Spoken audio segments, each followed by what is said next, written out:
What's good, guys? It's Monty here, and I'm back again today. We're not actually talking about television. We're going back to the roots of my channel. We're going to talk about books.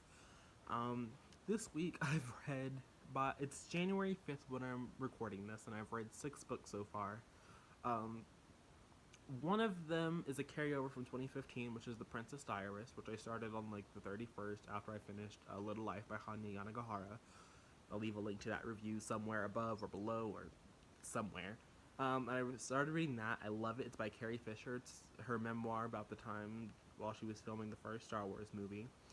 People have some issues with it, but since I listened to the audiobook, I feel like the audio, because people, from what I was understanding, didn't like how informal it sounded, because it was really informal. But when you're listening to the audiobook, it's more like she's having a conversation with you, or she's just telling you the story, and it just, I feel like it just might flow better that way. I just loved it. So 5 stars.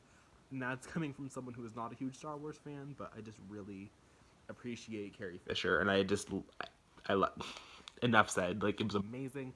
Can't recommend the audiobook highly enough.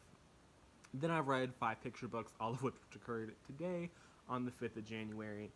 Um, I was waiting in line at the pharmacy, and I was by the bargain book section, and I was like, picture books? Why not? Because my Goodreads goal is only ever one book. I think a couple years ago it was like 20, and it's just, I have it at 1 because I know people are like, oh, it's not really a goal then, like, it's stupid, you're wasting time. But to me, I'm really trying to make reading not feel like a pressure. Since I started uploading YouTube videos like sporadically over the course of the past 2 years, it always felt like pressure. That's why I try not to do TBR videos, because then it's like I just can't. And it's part of why I started focusing on TV, so I wouldn't feel pressure to read and review things. I mean, it sounds stupid to say that there's pressure there, but it just, I don't know. When I was reading things, knowing that I was going to talk about them, it was weird. So now I just get to read at my own pace, and I'm really liking it so far. I'm almost done with The Magicians by Lev Grossman. I've been listening to that audiobook. I have like 2 hours left, so that review will probably go up this Sunday. Uh, so I'll be looking forward to that. I also want to have another video where I discuss my opinions of the show after reading the book. I didn't expect my opinion of the show to change this much, but it kind of has, and I feel like I should talk about it before the second season premieres. So expect that video. After I finish The Magicians, I haven't decided if I'm going to go straight into the sequel or pick up another audiobook. I've found that audiobooks are just much more agreeable than sitting down with paper books. And this is coming from someone who was a die-hard paper book person. Like, I still can't get into ebooks. I read my comics digitally, and my goal for this year is to finish out Fables, so I have a long way to go. But that's kind of the goal. So I wanted to talk about that briefly. But audiobooks, I've been finding, are just much better ways for me to get through the story.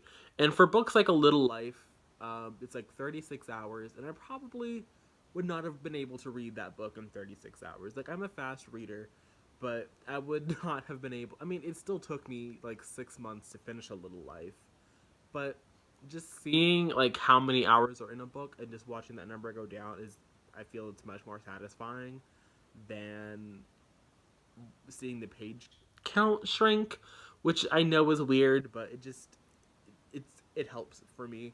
Um, Also, the fact that I can have it at 2 times the speed also makes me feel like I just get more done in the same amount of time than if I was reading. For The Magicians, I have it at like 1.5, because sometimes like it's just unlistenable to if you have it going faster than that. Um, that sounded really stupid, unlistenable, but I haven't decided. In short, for after The Magicians, I'm going to go straight to the sequel. I know at some point during this year I will finish out the trilogy, because I do really like the books. I like them so much, and I can't wait to talk about them, The Magicians, in my review. Beyond that, I think part of me wants to pick up Clash not a Clash of Kings, which I already had a review of, but A Storm of Swords, because I do want to finish A Song of Ice and Fire this year. I tried listening to the audiobook a couple days ago, and I have to say, whoever they had doing the narration was super hard to understand. So I don't know if I'm going to continue to listen to those or just pick up the books again, like the physical. I don't know how I'm going to do it, but I do want to continue with that series this year. And then I have some other books that I want to finish or start too. Like I have Shockaholic by Carrie Fisher and Wishful Drinking, also by Carrie Fisher, and I really want to get to those because I did enjoy uh, The Princess Diaries so much, and those are more of like an all-encompassing view of her life and not just like moment. Um, so there's that. I have some other YA books I want to get to and some other adult books. Um, so I'm looking forward to my year in reading so far. It's been going really well for me, and I just hope that for the rest of the year it continues this way. So I'll see you guys again really soon with my other reviews. I think the next thing I'm reviewing is Emerald City. So could be wrong about that. I don't know, but I'll see you guys again really soon in my next video. Hope you guys are having a great start to the year. Let me know what you've been reading down in the comment section below, what you plan to read, maybe, possibly what's on your radar. And I'll see you guys again, like I said, soon. So until then, bye.